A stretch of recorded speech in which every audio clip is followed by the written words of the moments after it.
Hello everyone, welcome to my fourth video of digital signal processing. In this video, we'll be seeing signal conditioning of the data.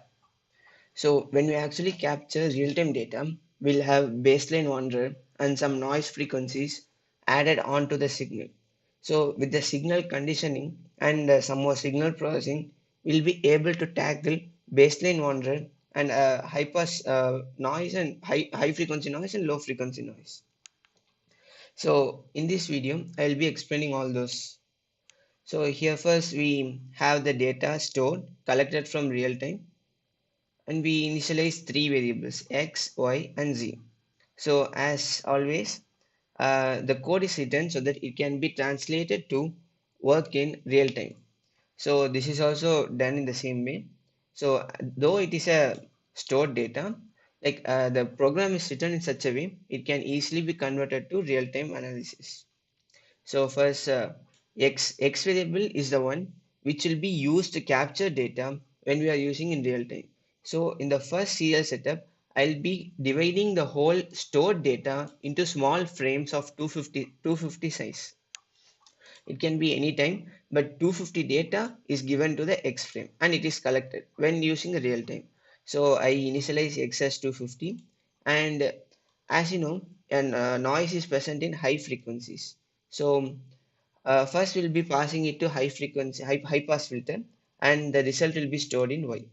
Then to reduce the baseline wanderer and some low frequency noise of same less than 0.5 hertz. Usually that's the case in real life because of breathing and all those things in particularly in PPG signal. So the low pass filter will be stored in Z.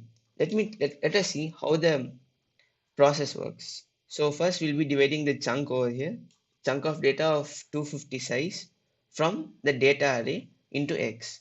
And this X is passed to high pass filter, and the output of high pass filter of say cutoff 30 Hertz for this case will be passed to low pass filter to reduce the baseline wanderer, whose cutoff is less than 0.5.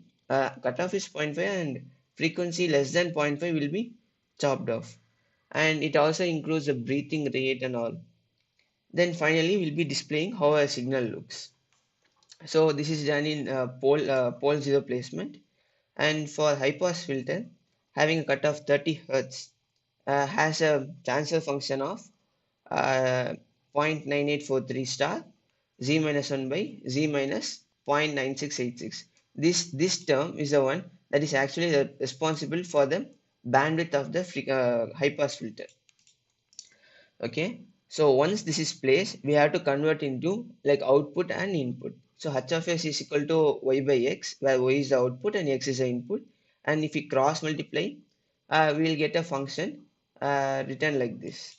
So this is a IAR filter because you are giving output as a feedback.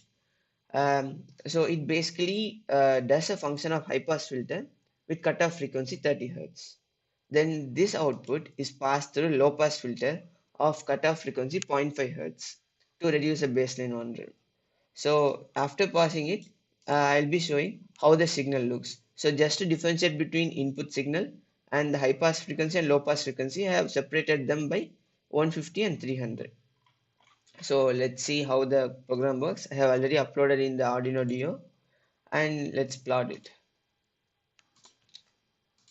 As you can see, this is our input signal.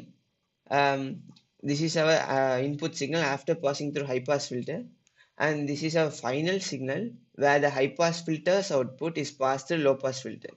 As you can see, you have like many high frequency noises in the input signal, and this is our mean. Over here you can see there is some baseline one. This should be similar to what we see here, but it has some DC component, so it is not exactly in the baseline, it is drifted from the baseline. But once you pass this through high pass, like we can actually see it is near the baseline, because this is, you can say that this is a low frequency component, as high pass filter doesn't allow low frequency component.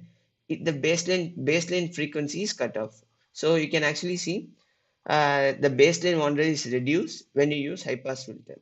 And in high pass filter, all the noise frequency is still present. So to reduce the noise frequency, we are using low pass filter. So this is our final output after signal processing of the input where you have baseline one and low frequency noise and high frequency noise. So I hope you understood from this. I hope you like it. Let's see in the next video. Thank you guys.